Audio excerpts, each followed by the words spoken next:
Irmãos amados, que privilégio é ouvir a palavra de Deus. Uma igreja que ouve a palavra de Deus tem a tendência de ser uma igreja sadia. Pessoas que ouvem sermões bíblicos, dirigidos pelo Espírito do Senhor, verdadeiramente serão pessoas maduras na fé. Nós acreditamos nisso, é por isso que pregamos a palavra, porque entendemos que Deus fala à igreja.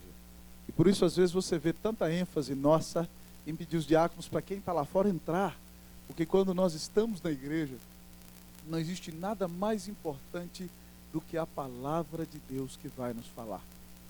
E não adianta para nós virmos à igreja e ficarmos sentados lá na cozinha, ou batendo papo lá fora, se nós perdemos a refeição principal. É como se nós fôssemos a um restaurante, e aí de repente então, nós chegássemos, comêssemos a salada, e aí perdêssemos a refeição principal e a sobremesa, e diríamos, nossa, eu saí morrendo de fome, não fui alimentado.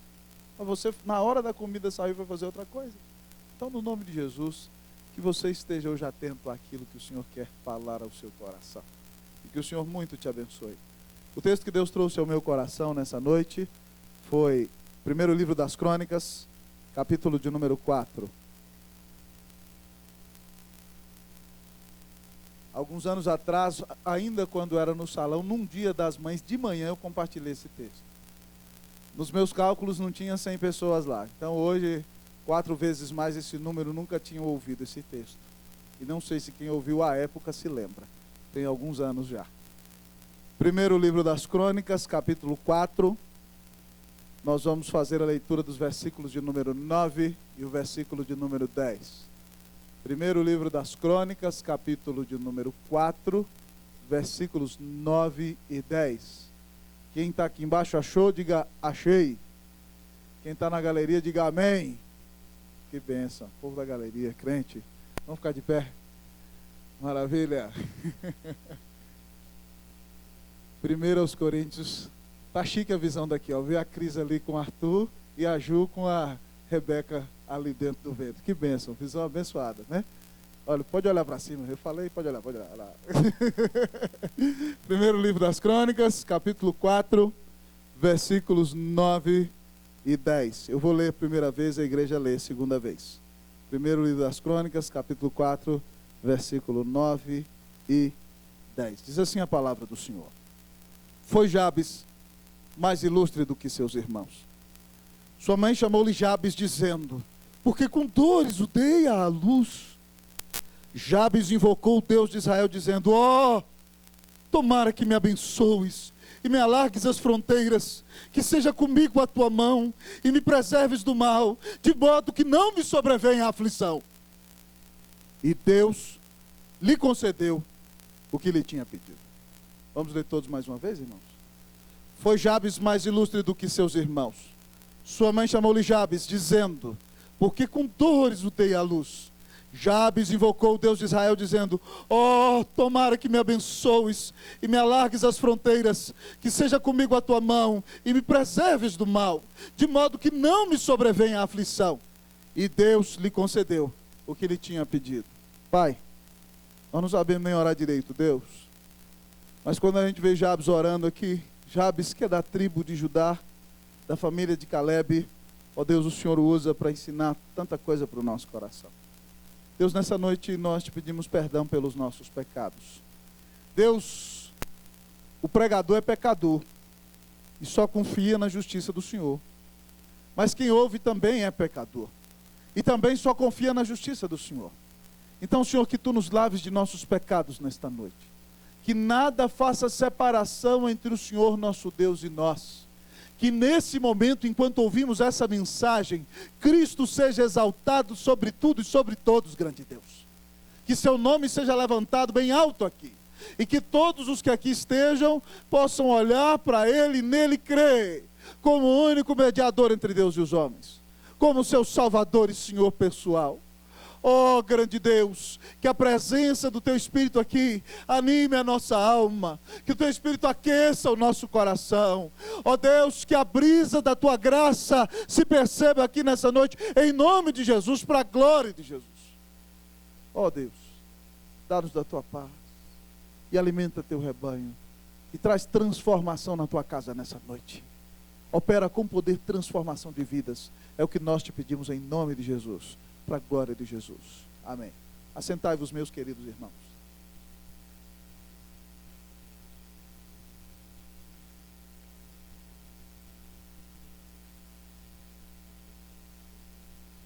Queridos irmãos e irmãs, todos nós já enfrentamos, em algum determinado momento da nossa vida, frustrações, angústias, aflições, que marcaram os nossos corações. Talvez você tenha uma história muito triste na infância. Talvez alguém tenha feito algo com você que deixou marcas indeléveis na sua vida. Talvez alguém tenha abusado da sua confiança quando você ainda habitava em inocência nessa terra. Talvez alguém tenha mentido para você. Talvez alguém tenha te enganado. Talvez você tenha crescido com alguém dizendo que você todos os dias não passava de um ignorante, de um tonto, de um burro. Talvez você tenha sido humilhado desde a parte mais intrínseca do seu ser. Ou talvez você se deprima, entristeça ou se entristeça por causa dos seus próprios erros. Porque você já podia estar bem mais longe, mas por causa dos seus próprios erros, as portas se fecharam para você. E diante dessa situação tão triste, dessa luta, dessa marca terrível no seu coração, eu quero perguntar para você como você tem reagido a essa aflição. Queridos irmãos e irmãs, nós não podemos evitar as tragédias em nossas vidas.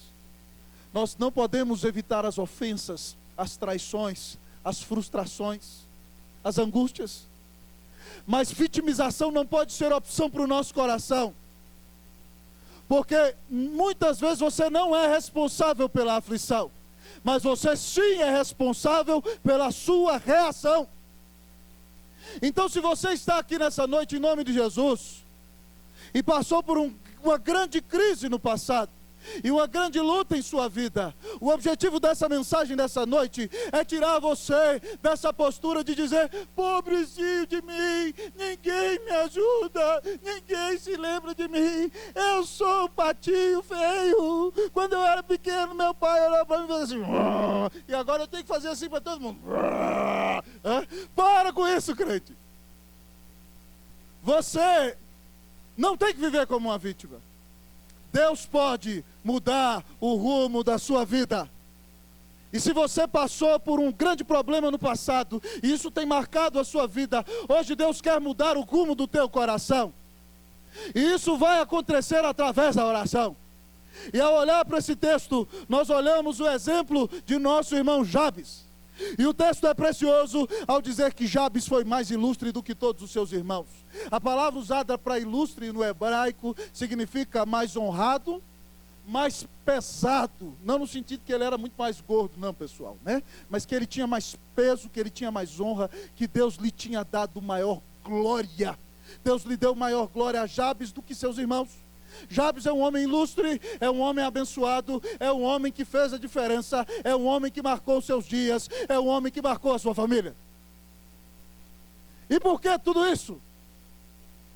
Porque Jabes, amados irmãos, foi um homem transformado no rumo da sua vida. Quando Jabes nasceu, eu imagino a notícia na casa do seu pai, a grande alegria de que viria ao mundo um homem. Mas de repente, naquele dia de parto, a situação foi muito difícil. Chamaram as parteiras, e talvez a mamãe entrou para a primeira hora, segunda hora, terceira hora, quarta hora de parto, 5, 6, 7 horas, e não havia anestesia naqueles dias, amados irmãos, e a dor daquela mãezinha foi terrível naquele dia de parto.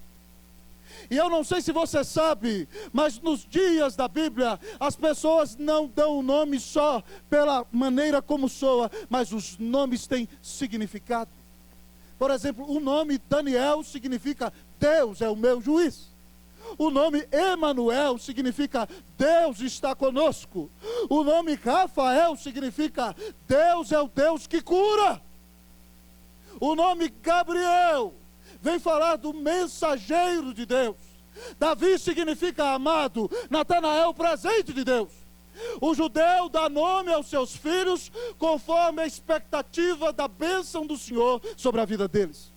Conforme um projeto, um sonho maravilhoso ou um incidente que tenha acontecido que marque a vida daquele filho. E a mãe de Jabes, por causa do sofrimento do parto, deu-lhe o nome de sofrimento. Pesar, aquele que causa dor. Jabes significa sofrimento. Pesar, angústia, aquele que causa dor. Agora tente entrar comigo num coração de um menino, cujo nome significa sofrimento, angústia, pesar, aquele que causa dor. Como não deve ter sido marcada a alma desse menino. Um pouquinho mais de retorno, Yuri, por favor. Imagine comigo Jabes sentado à mesa. Alguns de nós já passaram por isso, nós mais desengonçados. E o almoço está sendo servido. E Jabes de repente vai falar demais, vai levantar e bate a mão na mesa e os copos quebram todos de uma vez. Alguém vira, não é à toa que essa miséria chama sofrimento. Tinha que chamar pesar mesmo uma praga dessa. Como é que quebra os copos tudo de uma vez? Imagine lá Jabes com os meninos da escola, final do campeonato escolar. Jabes vai bater o pênalti, a expectativa está ali, falta 1 minuto para acabar o jogo, pênalti, o empate dá a vitória do campeonato à equipe contrária. Jabes vai bater o pênalti, lá vai Jabes, no clima de Copa do Mundo, lá vai Jabes, bateu, pum, a bola foi lá na lua. A turma, oh, sofrimento, miséria, não é à toa que você chama pesar, praga ruim.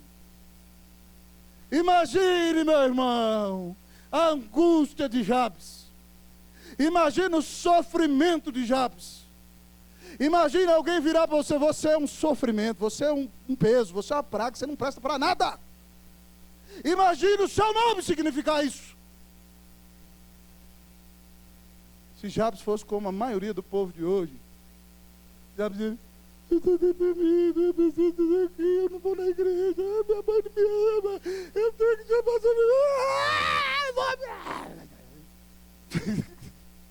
Jabes ia viver desse jeito. Mas a Bíblia diz que Jabes não se contentou com o estabelecimento do fracasso em sua vida. Jabes não se vitimizou. Jabes foi mais ilustre do que os seus irmãos. Jabes orou diante da sua aflição, diante da sua angústia, diante da sua dor. Jabes fez oração. E ao olhar para a vida de Jabes, para a oração de Jabes, o Senhor vai te ensinar como mudar o rumo da tua vida.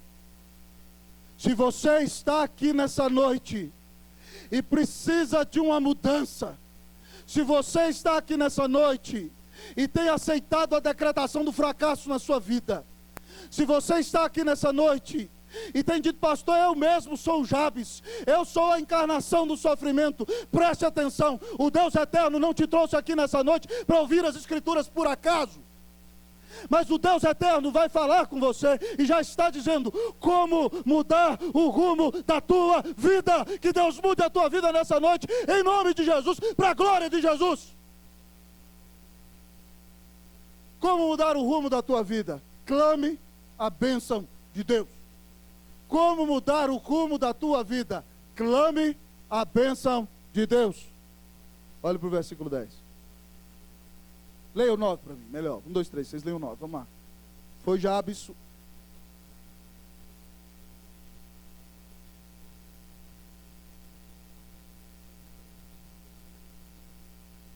Jabes invocou o Deus de Israel, dizendo: oh, tomara que me abençoes.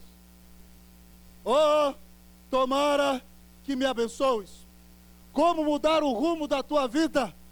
Como deixar de ser Jabes para ser ilustre? Clame a bênção de Deus. Oh, Eterno, tomara que me abençoes. Você vê que a oração de Jabes não é falar: Deus, se o Senhor quiser isso, o Senhor me abençoe. Não. É alguém que está gemendo na alma. Ele diz: oh, oh. Só ora assim quem passa pelo vale da aflição, querido. Só pode gemer lá no âmago do seu ser, aquele que enfrentou grande luta. E ele diz: oh, tomara Deus que me abençoe.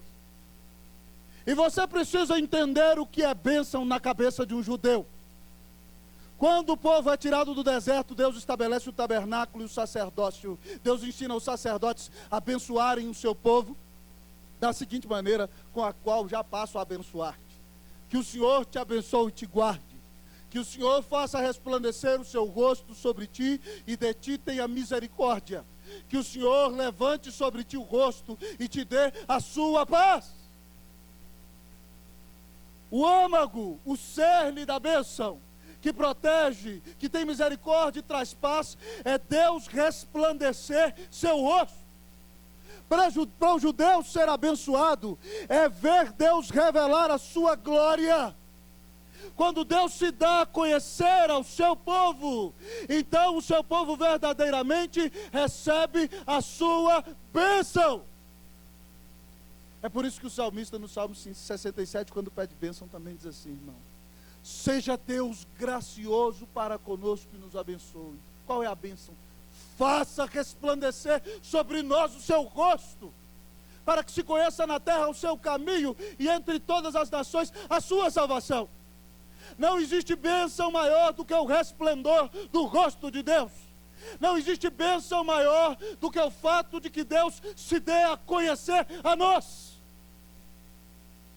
Quando Jabes diz: Deus me abençoe, no contexto dos judeus ele está dizendo: Deus, mostra-te a mim. Deus, eu quero te conhecer. Deus, eu quero contemplar o resplendor do teu rosto. Porque a bênção é contemplar a glória de Deus, é conhecer a Deus, é ter intimidade com Deus, é andar com Deus. Jabes clama a bênção de Deus. E ao olhar para essa oração de Jabes, irmãos, como não se lembrar daquela maravilhosa história de um rei que desceu da glória e se fez homem. E o seu evangelho diz o seguinte: imagina o rei entrando naquela cena, naquele momento. Ele veio para os seus, mas os seus não o receberam. Mas a todos quantos o receberam, deu-lhes o poder de serem feitos filhos de Deus, a saber, os que creem no seu nome. Mais 2 versículos à frente, o texto diz: e o verbo se fez carne, Deus se tornou carne e habitou entre nós, tabernaculou conosco, veio morar no nosso meio, cheio de graça e de verdade, atributos de Deus. E nós vimos a sua glória, glória como do unigênito do Pai. Como não sorrir, não é verdade, meu irmão? Jesus Cristo é Deus. E se nós queremos mudar o rumo da nossa vida, nós temos que conhecer a Jesus Cristo como Deus encarnado, com aquele que veio na cruz morrer em nosso lugar para nos salvar. Nós temos que confiar nele como nosso único Senhor e Salvador. Nós devemos confiar nele, como a Bíblia diz, como o único mediador entre Deus e os homens. Nós devemos acreditar que ele é Deus, homem, que veio para reconciliar os homens com Deus. E que na cruz do Calvário, quando passa por aquele sacrifício, ele não é um exemplo somente, mas ele está pagando os pecados do seu povo. E quem é o seu povo? Aqueles que acreditaram que ele é o Filho de Deus, que ele morreu na cruz para lhes salvar, que ele veio a este mundo para reconciliá-los com o Senhor, que creem que ele é seu Salvador, e ao crer nisso recebem paz, alegria, vida eterna, comunhão com o Senhor, e começam a contemplar o resplendor da glória de Deus pela fé na face de Cristo. A maior de todas as bênçãos é ser salvo, é ser perdoado dos seus pecados, é ter a Jesus como Salvador, é conhecer o Senhor como o Senhor da sua vida. Nessa noite você está aqui, querido, a Bíblia diz que você é pecador, e eu também sou, e portanto naturalmente somos merecedores da ira de Deus. Mas a Bíblia diz que Deus amou o seu povo, e o amor dele foi tão arrebatador, que Ele quis nos conquistar, e esse próprio Deus em Jesus dá a vida na cruz para nos salvar. E a única coisa que Ele requer de você é que você creia que Ele é o Filho de Deus e diga: Jesus, eu creio que Tu és o Filho de Deus, meu Senhor e Salvador pessoal. Ó Senhor, vem conduzir a minha vida, me arrependo dos meus pecados, eu quero entregar-me de todo a Ti, para viver todos os dias em Sua presença. Como mudar o rumo da sua vida? Clame a bênção de Deus. A maior bênção de Deus é Jesus. Se você clama a bênção de Deus na sua vida e crê em Cristo como seu Senhor e Salvador pessoal, hoje a sua vida será transformada em nome de Jesus, para a glória de Jesus. Talvez você foi um convencido até hoje. Você veio à igreja e alguém te convenceu, mas você continua vivendo na mesma prática terrível de pecado. Hoje é dia de se arrepender e dizer: eu creio que Jesus é o meu Salvador. Eu me atiro em seus braços, eu só confio na justiça dele. Porque Deus me aceita não pelo que eu faço, mas por causa do que Ele fez. É isso que a Bíblia ensina. Que Deus te dê a bênção de conhecer a Deus, de receber a bênção de Deus, em nome de Jesus, para a glória de Jesus. Que o Senhor mude o rumo da sua vida. Então que você diga como Jabes: ó Deus, tomara que me abençoes. Eu quero conhecer a Cristo Jesus. Contudo, o texto tem a dizer a você ainda nessa noite como mudar o rumo da tua vida. Em primeiro lugar, clame a bênção de Deus. Em segundo lugar, clame a Deus por crescimento. Como mudar o rumo da tua vida? Clame a Deus por crescimento. Pergunte para o seu irmão aí: como mudar o rumo da minha vida? Diga para ele: clame a Deus por crescimento. Versículo 10, olha aí. Vamos ler agora até a palavra fronteiras. Podem ler para mim, irmãos. 1, 2, 3. Jabes.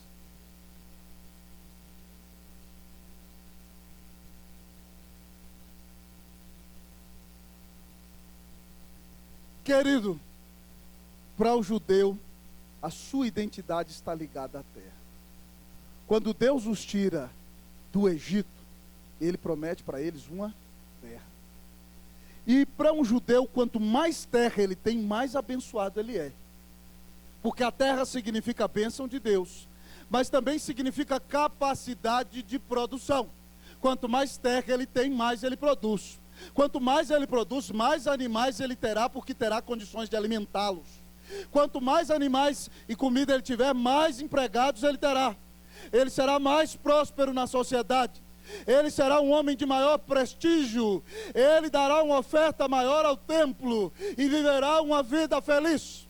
Então Jabes, além de clamar a bênção de Deus, Jabes também clama na sua vida por crescimento, quando ele diz: ó, tomara que me abençoes e me alargues as fronteiras.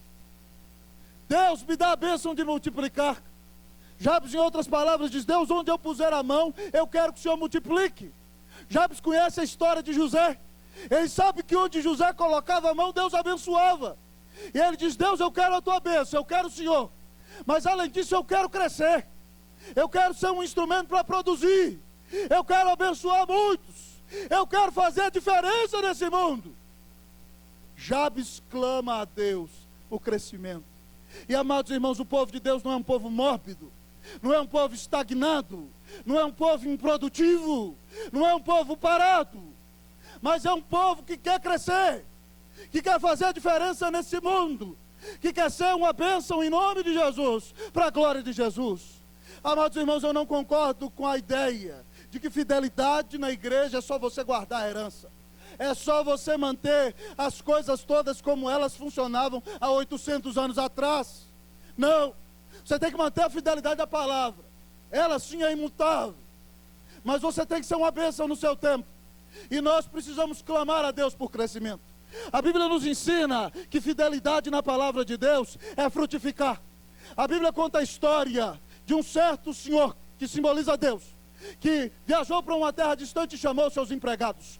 A um deu 5 talentos, vamos imaginar moedas de ouro, vamos contextualizar, 5 moedas de ouro, a outro 2 e a outro 1. E o que recebe um é infiel, enterra na terra, sepulta no chão a sua moeda, dá morte à sua possibilidade de crescer, coloca ali, faz a cerimônia fúnebre da sua bênção, sepulta a sua bênção no chão. Mas há 2 que são fiéis. Aquele que tem 5, de repente sai a multiplicar. Eu não sei se ele compra uma terra, produz, compra vaca, planta e ganha mais 5 com aquele dinheiro. Aquele que tem 2, vai lá no Banco Central de Jerusalém, bota lá para render, e quando o senhor dele volta, ele tem mais 2. E o Senhor que simboliza Deus e nós os servos.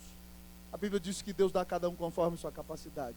Quando o Senhor volta, Ele diz para aqueles 2 servos que foram multiplicar os seus dons e talentos, dizendo: muito bom, servo bom e fiel. Foste fiel no pouco, sobre o muito te colocarei. Entra no gozo do teu Senhor. Muito bom, servo bom e fiel. Fidelidade para Deus é multiplicação, é crescimento. Muito bom, servo bom e fiel. Foste fiel no pouco, sobre o muito eu vou te colocar. Minha missão não é só guardar a herança. Eu tenho que guardar a herança, mas eu tenho que ganhar para Cristo aqueles pelos quais Ele morreu. Eu tenho que ser uma bênção nesse mundo. Eu não posso dizer: aqui nós presbiterianos somos poucos, mas como nós somos bons. Isso é infidelidade. Fidelidade é buscar o crescimento. É buscar o crescimento da sua família. É buscar o crescimento da sua profissão. É buscar o crescimento da sua vida cristã. É buscar ganhar almas para Cristo Jesus. Oh, irmãos, como não comover-me com as frases dos grandes homens da história. John Knox, que orava, o homem que plantou a igreja presbiteriana na Escócia: Senhor, dá-me a Escócia para Jesus, senão eu morro. O inglês George Whitefield, um dos maiores pregadores da história da humanidade, que pregava para 30 mil, para 20 mil, para 40 mil, para 50 mil, e não se contentava, e dizia assim: ó Senhor, dá-me almas, ou então leva a minha alma. Dá-me almas, ou leva a minha alma. Alguma vez alguém me perguntou: pastor, o senhor imaginou que ia ser pastor de uma igreja desse tamanho? Eu falei: há 10 anos atrás, quando eu tinha 25 anos, eu sonhava ser pastor, talvez de uma igreja desse tamanho. Hoje, com 10 anos depois, com 35, meu sonho está muito mais além, está muito mais longe. Eu não posso me estagnar, eu não posso cruzar os braços, eu não posso achar que está tudo bom. Isso é infidelidade. Então, no nome de Jesus, eu quero perguntar para você, meu irmão: você tem buscado o crescimento de Deus na sua vida? Você tem buscado o crescimento do seu relacionamento com o Senhor? Você ora hoje mais e com mais alegria do que há 10 anos atrás? Você conhece hoje mais a sua Bíblia do que há 20 anos atrás? Você vive hoje mais o Evangelho do que há 15 anos atrás? Você, com 30 anos de crente, já foi usado para trazer muitas pessoas para Jesus?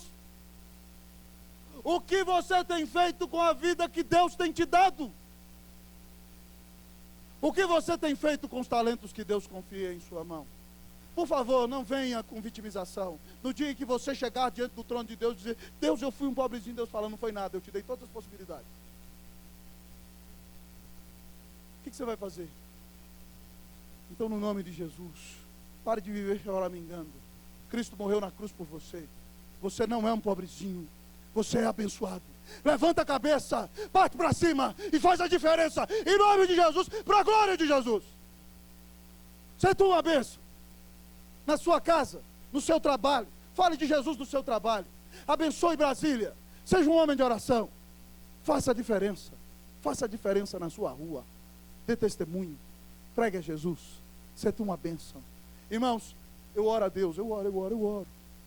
Senhor, me dá o crescimento. Em nome de Jesus. Você fala: pastor, então qual é o sonho com 35 anos? No mínimo, Brasília. No mínimo. Mas por que não o mundo inteiro? Por que não as Américas? Por que não nossa cidade? Ah, meus irmãos, quando a obra de Deus é feita do jeito de Deus, não fica sem o sustento de Deus. Então, nós vamos orar: Senhor, dá-nos os teus eleitos. Dá minha alma, Senhor, ou leva a minha alma. A oração de Whitefield é a minha. Que Deus abençoe a nossa vida. Que Deus nos faça crescer. Que nós abalemos essa cidade. que nós mudemos a cara desse país. Em nome de Jesus, para a glória de Jesus. Quem crê, diga amém. Como mudar o rumo de nossas vidas, meu nobre reverendo Jefferson? Como mudar o rumo de tua vida? Clame a bênção de Deus. Clame a Deus por crescimento. Mas clame a presença de Deus. Como mudar o rumo da tua vida? Clame a presença de Deus. Igreja cheia de vida, como mudar o rumo de tua vida? Grite aí, clame a presença de Deus. Leia o versículo para mim, até mão, pode ler aí, 1, 2, 3, por favor.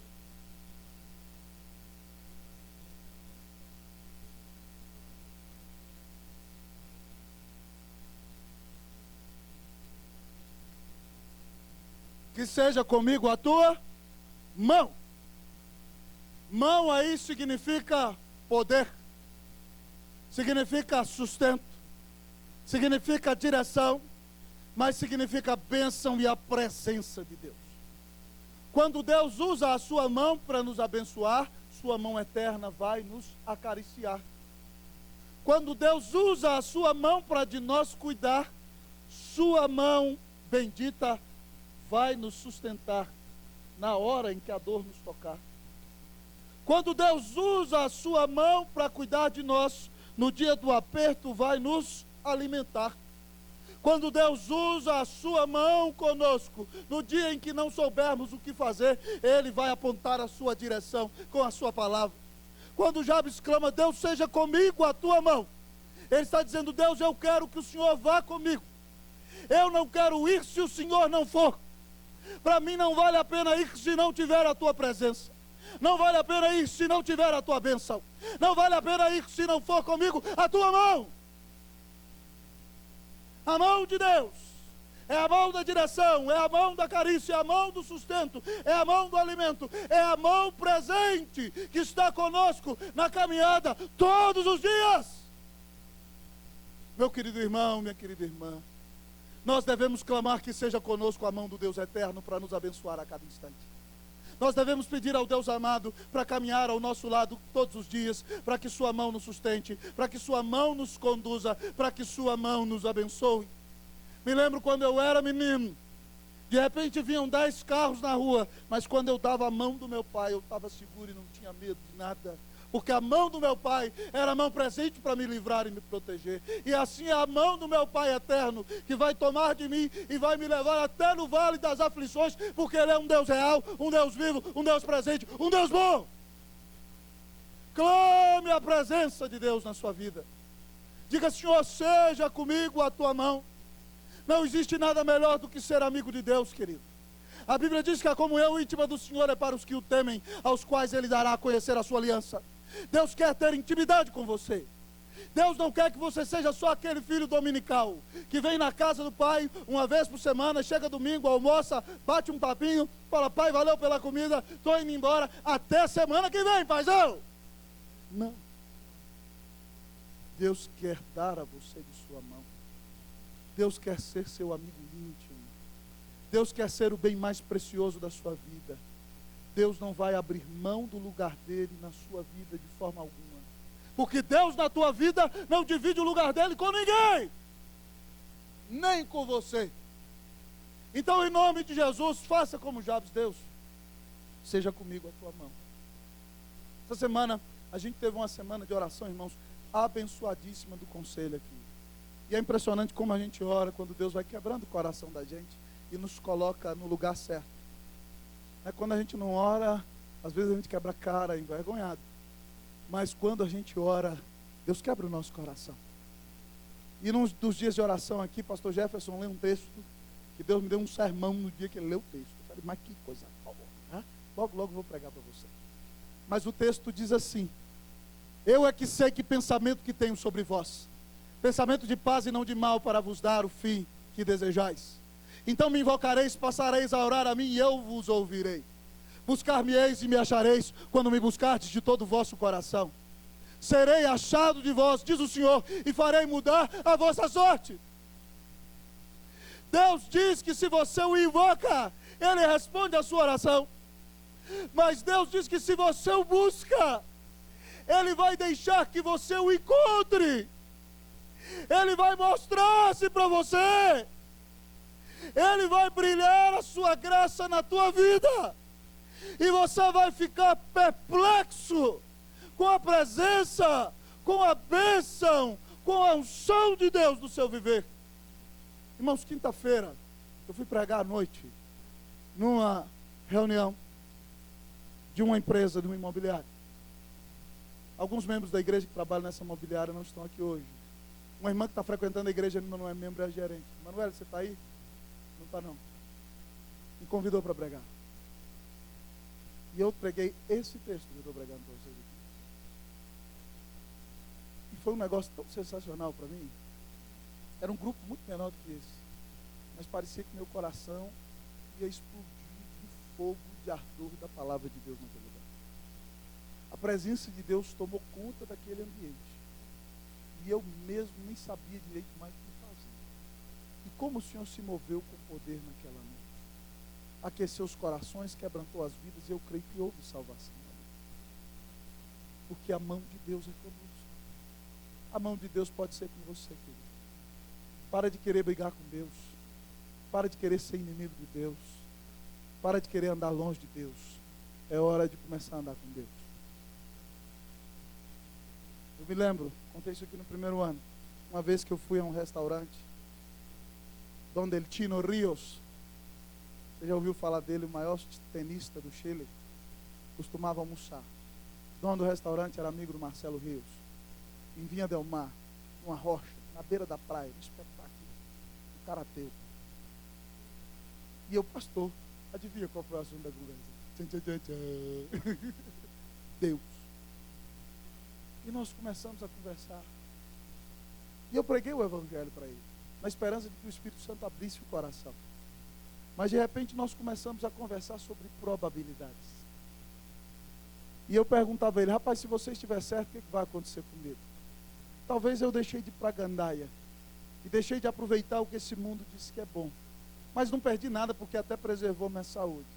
E fui um cara casado com uma mulher só que teve alguns filhos e viveu uma vida tremendamente feliz. E se o que eu prego não for verdade, eu não sou menos abençoado do que você. Mas se o que eu prego é a verdade, eu sei que é. O que vai acontecer com você? Ele encheu os olhos d'água e olhou para mim. Sabe o que ele falou, Germano? Não. Ele falou para mim assim, pastor, eu estou literalmente perdido. Com quem você quer andar, queridão? Ontem eu preguei para os jovens aqui algo que Lutero falou.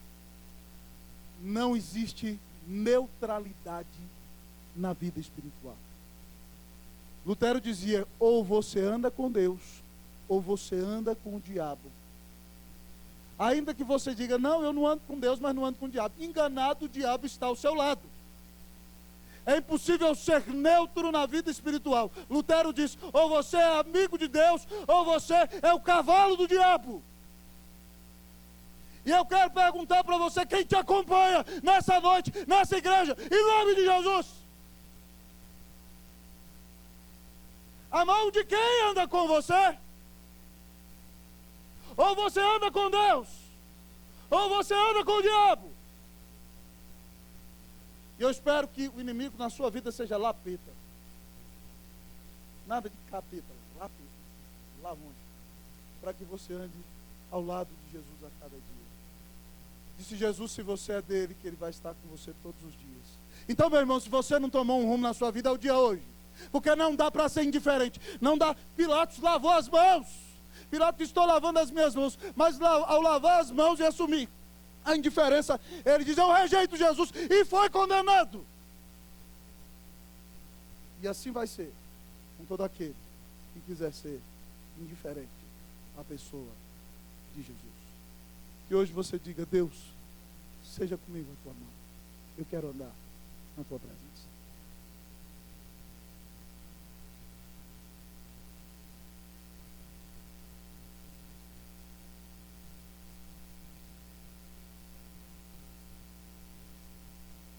Você está precisando de uma mudança de rumo na sua vida? Essa palavra hoje não é brincadeira.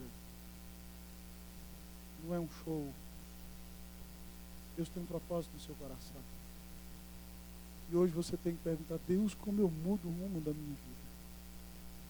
E o texto vai nos dizer o seguinte: nós já vimos, clame a bênção de Deus, clame a Deus por crescimento, clame a presença de Deus. Mas em último lugar, clame a Deus por proteção. Como mudar o rumo da tua vida? Clame a Deus por proteção. Vou perguntar: igreja cheia de vida, como mudar o rumo da tua vida? Vamos lá? Clame a Deus por proteção. Versículo de número 10 inteiro. Por favor, meu irmão, você vai ler. Jabes invocou o Deus de Israel, dizendo: leia.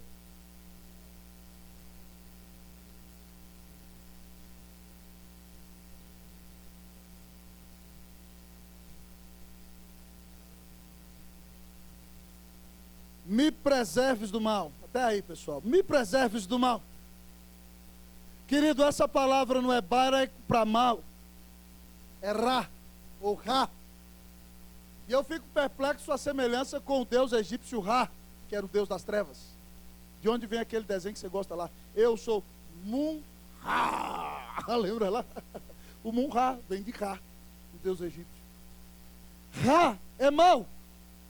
É maldade.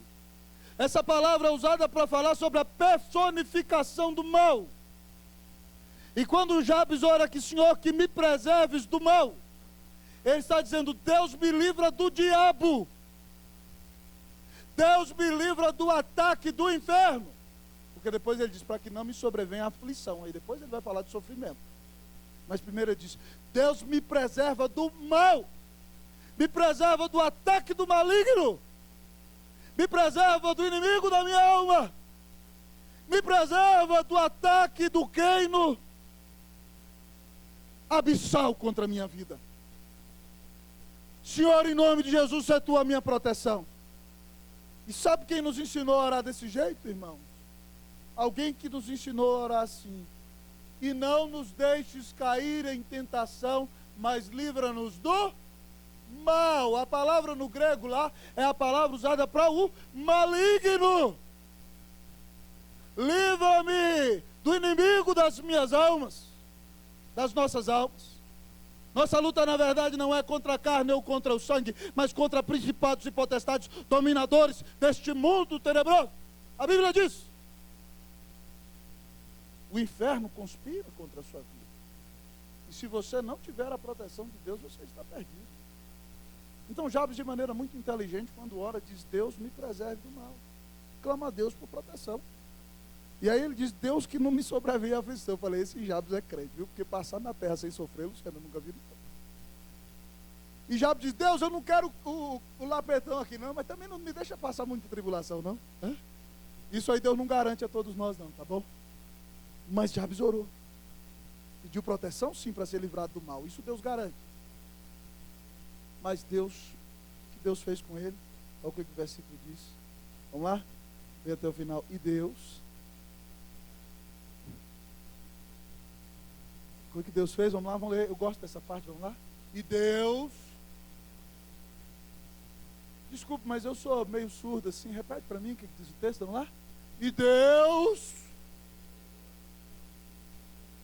Bendito seja Deus que não me rejeita a oração, nem aparta de mim a sua graça. Disse Jesus: pedi, dá-se-vos-á, buscai e achareis, batei e abri-se-vos-á, pois todo aquele que pede recebe, todo aquele que busca encontra, todo aquele que bate, abri-se-lhe-á. Ore a Deus por uma transformação na sua vida nessa noite, em nome de Jesus, para a glória de Jesus. Clame a Deus: salva-me, Senhor, eu quero te conhecer na pessoa do Filho. Oh Deus, tira-me desse marasmo, dessa depressão, dessa tristeza, dessa angústia, desse paradeiro na vida, em nome de Jesus. Oh Deus, vem andar comigo, toma da minha mão, vem ser o meu amigo, vem estar presente ao meu lado. Oh Deus, livra-me da tentação, dos ataques do inferno, e me protege também no dia da aflição. Hoje o Senhor, meu irmão, te faz um convite maravilhoso. E você precisa de fato crer em Cristo Jesus. Você precisa pedir a bênção de Deus sobre tudo que é e tudo que faz. Você precisa de fato dizer: Deus, eu quero ter o Senhor como meu melhor amigo, quero ser cheio do Espírito Santo, quero andar com Deus. Você tem que dizer: Deus, repreende todo ataque do inferno contra a minha vida, me livra do mal, me livra da aflição. E aí sabe, o que pela fé, se você orar em nome de Jesus, conforme a vontade de Deus, para a glória do Pai, como a Bíblia ensina, sabe o que você vai ouvir? E Deus lhe concedeu o que havia pedido. Que Deus responda a sua oração. Que você clame hoje a bênção, o crescimento, a presença e a proteção de Deus. E que Deus hoje, em Cristo Jesus, mude desde agora e para sempre o rumo da sua vida, em nome de Jesus, para a glória de Jesus. Que Deus nos abençoe. Oremos ao Deus.